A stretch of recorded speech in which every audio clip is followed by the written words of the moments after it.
Good evening, everybody. It's another Saturday, which means it's time for another podcast episode. And my brain hurts. This week was a really hard, deep dive into my psychology. And it took a lot of effort. So, yeah, I'm now pretty brain tired. But it's too early to go to bed. So instead, here I am recording a podcast episode while my thoughts are still fresh. It's been a week of deep thoughts. I don't remember exactly how I started in on the deep thoughts, whether it was, piecing together various bits of information from other notes that I had made, or I don't know what it was. I don't know. I just know that the effect is that here I am with a good half dozen interlocking thoughts that somehow are spinning into a really difficult to swallow narrative. So, I'm going to skip over some of the stuff that we talked about in therapy, because even though I am sharing my life in the void of the interwebs, there are certain things that I don't want to talk about. Okay, Flash, get out of the way, baby. Thank you very much. So the place that I'm going to start is that I have a lot of issues with self-sabotaging. In both my personal and my professional lives. Professionally, self-sabotaging manifests in kind of shying away from calling myself a professional or an expert in my field of event planning. Because, insert interlocking thought number 2, I have a perfectionism complex roughly the size of Russia. So if something does not meet my standards of 100% effort and attention to deliver a 100% perfect result, I decide that whole effort was not good and was not worth anything. And if it was not good enough, then it was not professional, ergo, I can't be called a professional or an expert in my field. Which, it's a really impossible situation to put myself in. And I'll get more into that later. But yeah, so I self-sabotage a whole lot. And it's not necessarily a situation where I intentionally sabotage my actions. It's more that my expectations of myself are so impossible that I am doomed to failure before I even start. Which is rough and is not fair. So, yeah. So we were diving a little bit into the self-sabotaging thing. Oh, the way that I self-sabotage in my personal life, by the way, is the really insidious thing, because I have very low self-esteem and a very low threshold of self-worth. And I believe that everybody else in the world shares my standard for worthiness. As in, they are judging me to the same extent that I am judging me, which means that I'm always coming up short in everything. Which is not a fun belief to have, but, here we are. So yeah, I've been thinking a lot about self-sabotage and how counteractive and counterintuitive it is to all the beliefs that I espouse. Anybody else in the world, I always believe you have the capacity to change. You are worthy because you are here. And because you are here, you deserve to be treated with the inherent dignity and respect that any human being deserves. And yes, I acknowledge that there are certain types of people where that standard is next to impossible. Murderers, for example, rapists, lawyers. I'm kidding. I have some friends who are lawyers. I love you. You are worthy of respect and love. But point is that anybody else in the world, I would tell them that you are worthy because you are here and you don't have to do anything to prove or earn your worth. But when it comes to me, that standard clearly does not apply because I'm not worthy unless I meet my own standards.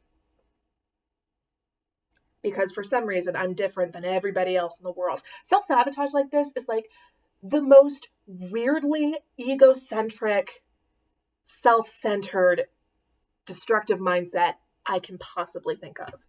Like, there's being your normal, self-centered, entitled jerk, and then there's the kind of self-centered where everything that goes wrong is your fault. All of the fault in any troubled relationship lies with you. You are the only one who has the power to change things. It's a really destructive sort of egotism. So along with that self-sabotage, I have a huge issue with the imposter syndrome. And that applies kind of across the board to everything in my life. I am an imposter adult. It doesn't matter that I'm a 30-something woman who has lived on her own and paid her own bills since the age of 22, 23. That doesn't matter. I'm not an adult. I am an adult the way cats are independent. Sure, I can take care of some things myself, but I need someone to take care of me, even though I have clearly proven that that is not the case. But no, I'm not an adult.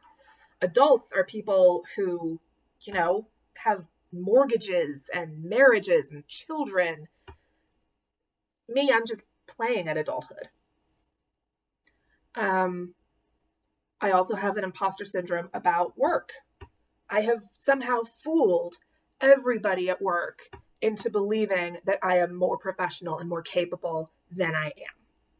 Even while, at the same time, these are people who I very much respect and who I think the world of and who I emulate and admire for their professionalism and their personas. But those same people I have completely fooled because they're really wildly intelligent, but they're not smart enough to see through my facade.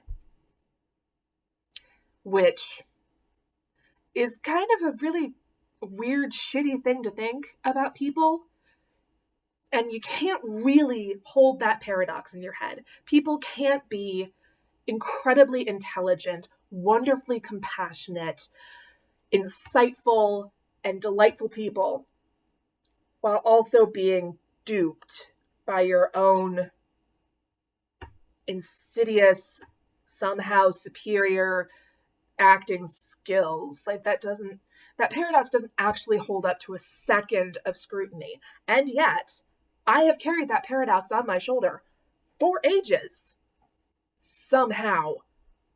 How, I'm not sure, but it twists around in my head until it seems to make sense. I also have imposter syndrome when it comes to my personal relationships.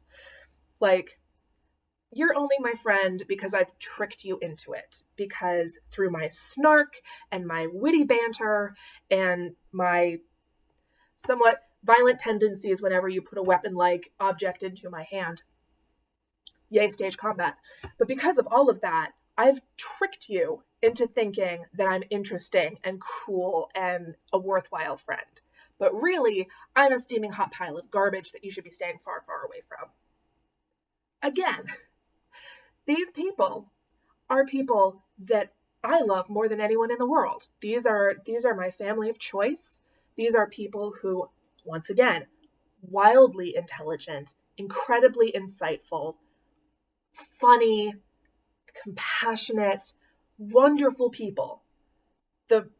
I'm thinking right now in particular of the friends that I made in college, my first true adult friends. These people who finally made me feel like I fit in and that I could be comfortable in my own skin.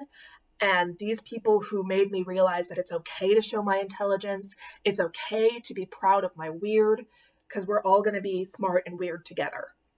Those people, those are the people that I have fooled into thinking that I'm a worthwhile friend. Because for all of the things that I genuinely believe about them and their characters, I don't think that they can see through my facade. In a weird way, I feel like I have to apologize to people for this weird paradox that I carry about them in my head. And you may wonder, well, what the fuck? Where does your imposter syndrome come from? Why are you like this?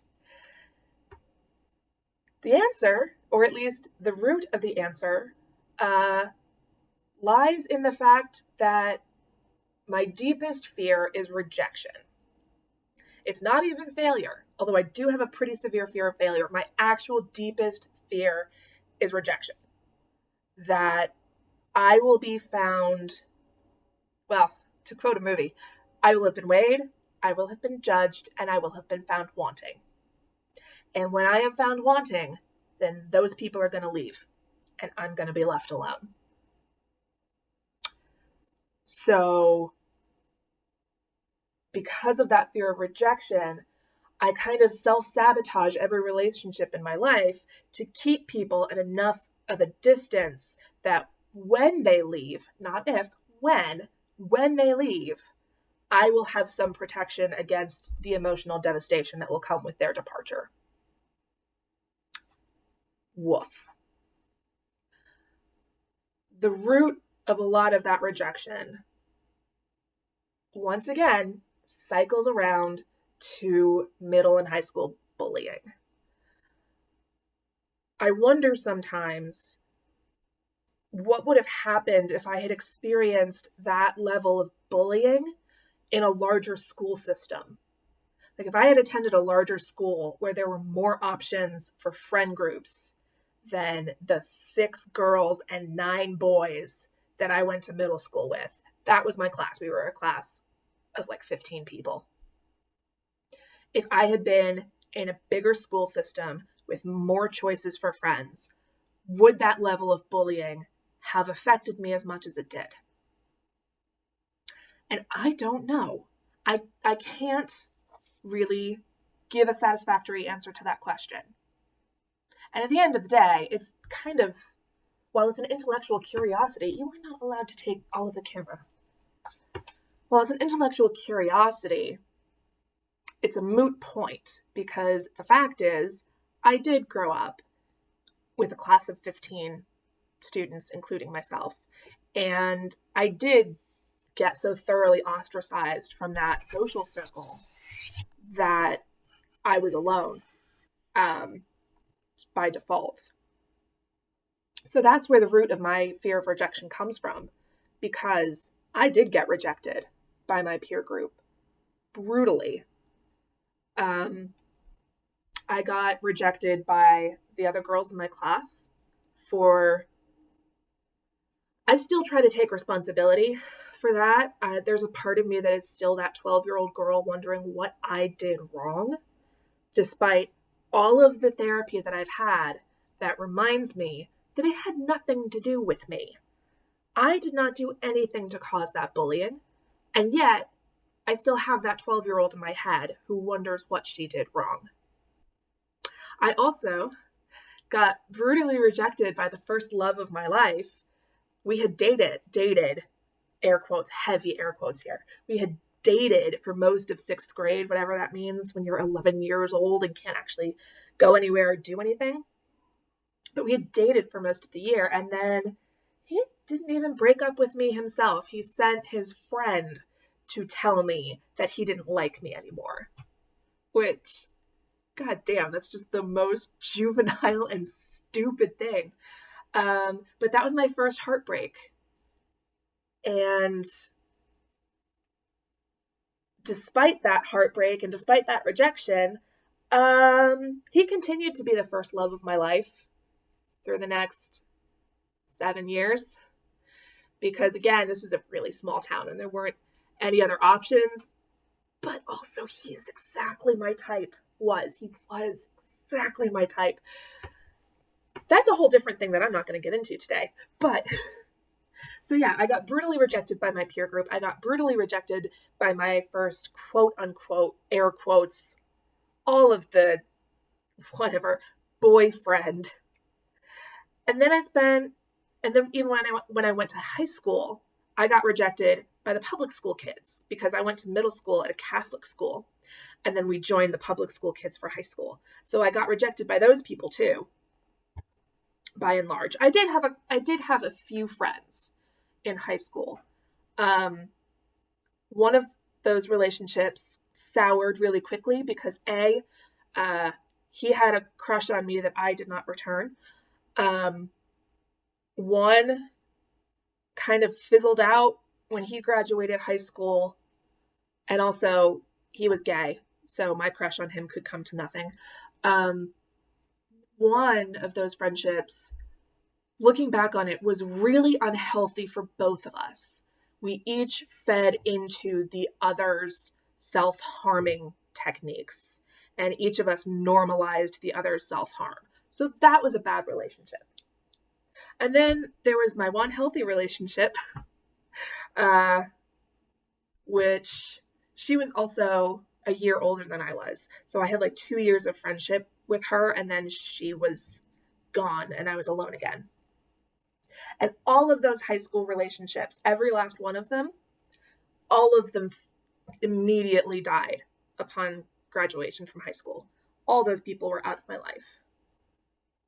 A couple of them stuck around for most of the year after. But by the end of my freshman year of college, all of those high school relationships were gone. And because we moved around so much when I was a kid, I don't really have very many. I have one friend from childhood, and that was a friend that I made in the 5th grade. We are still friends to this day, but she is my oldest continuous friend who was not first a family member. So I've always had a really small and separated experience of having friends. I'm really used to only having very small groups of friends, somewhere between 1 and 7 friends at any point in my life till we got to college. So it's not, and I can say this now as an adult, air quotes adult, because again, imposter syndrome, but my fear of rejection is not an amorphous maybe fear. It is a concrete fact of my past. I have experienced rejection multiple times. I know what that feels like, and I know that it can happen at any time. So that leaves me kind of stuck in this mental limbo where I'm really grateful for the friends that I have, but there's also a part of me that is always waiting for those friends to leave. Even the friends that I've had since college, that's now 14 years I've been friends with some of these people. I'm still waiting for them to realize that I'm not worth the friendship and to leave. So that fear runs really deep, and it's coding that is embedded almost at my very core. So it's really difficult to talk about that in therapy and try to uproot it and replace it with something else. And the thing about these 3 things, the self-sabotage, the imposter syndrome, and the perfectionism, they constantly build a feedback loop between them. Because my perfectionism is driven by my fear of rejection. And I have an imposter syndrome because I'm not actually as perfect as I think I should be. And because of all of that, I start to self-sabotage my expectations of relationships and my opinion of myself. And once I do that, it proves that I'm not perfect, which means that I'm not worthy, which means the whole cycle just constantly repeats. It's exhausting. And it's a cycle that I have lived with in one way or another since I was 12 years old.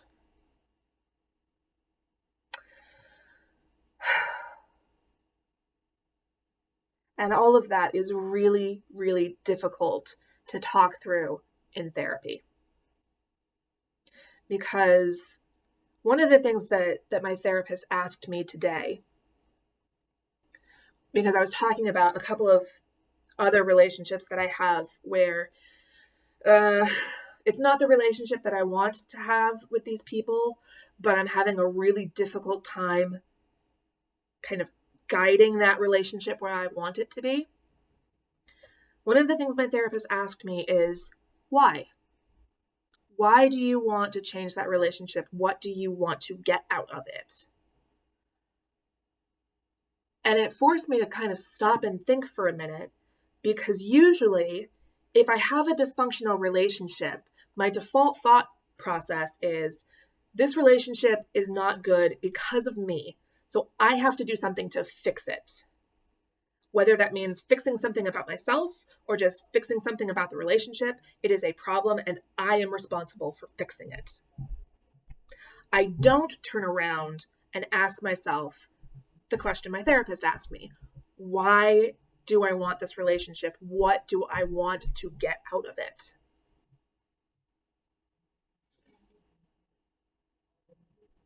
And it's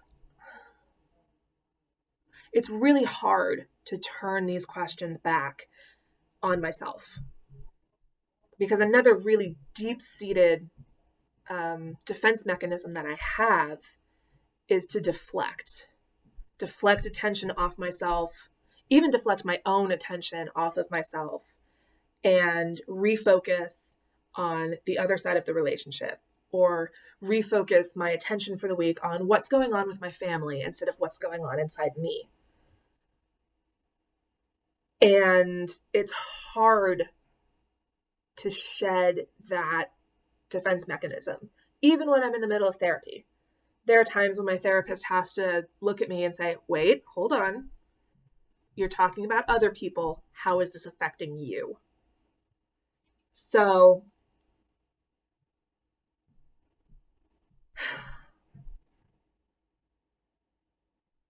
the worst thing is that I don't have answers yet, because as ever, I want to rush the process. Now that I'm aware of these thoughts and the way that they cycle and the way that they're affecting me, I have identified the problem. Now I want to jump right to the solution without having to do any of the work in between, which is not how things work, because the work in between is kind of the whole point of raising the awareness in the first place. And my therapist today, well, specifically, I was talking about those broken relationships off here in the corner. She guided me into saying that I did not cause the emotionally manipulative behavior that those relationships exhibit. That is not my fault. And it's not on me to fix that.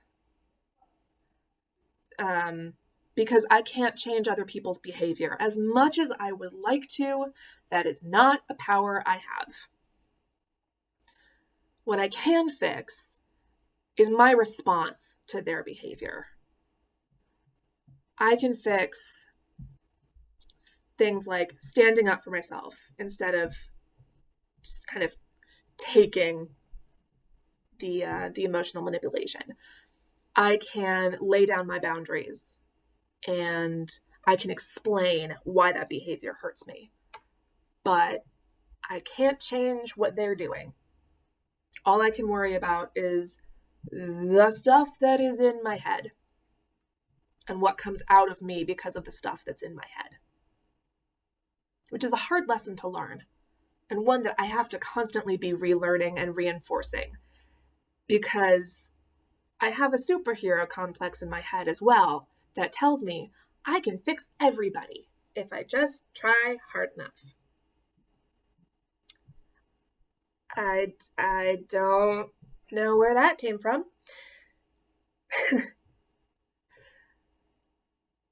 So all of this deep thinking and all of these feelings and all of this stuff that, as I said in therapy, I've been analyzing but not feeling, and now I'm feeling this stuff.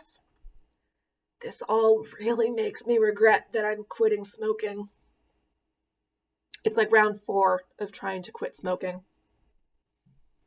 And I identified today, I don't actually miss the nicotine rush. That's not what keeps drawing me back to smoking. What draws me back to smoking is the actual physical act of smoking. Drawing a deep breath into the bottom of my lungs, even though that breath is filled with nicotine and carcinogens, and then slowly letting it out. Physically removing myself from the source of my stress and going out onto my balcony and smoking. And that sort of deep breathing. That is what I really love about smoking. So, coming up with alternatives to smoking that will leave me less likely to catch COPD or lung cancer, that's quite important. And I have these essential oil vaporizers that have no carcinogens, have no nicotine. It's just essential oil and water vapor, essentially. Those help sometimes. The weight of the smoke is not the same, and you're not really supposed to breathe it into your lungs. You're just kind of supposed to hold it in your mouth. So it's not exactly the same as drawing a breath with a cigarette. But it does help to have the vaporizer between my fingers like a cigarette. I also came up with the idea of, maybe if I cut a straw down to cigarette size and try breathing that way, that'll get me the deep, long pull of an inhale and a long exhale. So maybe I can smoke a straw, which made my therapist laugh and agree with me. So, but yeah, all of this just makes me want to smoke until I am hit at nicotine saturation. And I can just float away from all of these thoughts. Because the last thing that I'm discovering, and this is a lesson that I don't think I would have learned had it not been for the fact that we have a pandemic on, I'm learning that I'm actually lonely. Obviously, because there is a pandemic on, I don't have my primary form of socialization, which is theater. So I have very few chances to socialize. And because we live in this age of quarantine, even if I wanted to go see somebody, it's not like I can just pop over to their house or meet up at a coffee shop or whatever. Like, we're all stuck inside. So my chances for socialization are really quite small. And besides all that, I have a hard time reaching out to friends because, again, I have a fear of rejection because I think that they're, of course, going to eventually leave me. Once again, we hit that spiral of trifecta evil. I don't have answers for any of this yet. I don't have answers for how do I uproot those unhelpful thoughts? How do I replace them with something healthier? How do I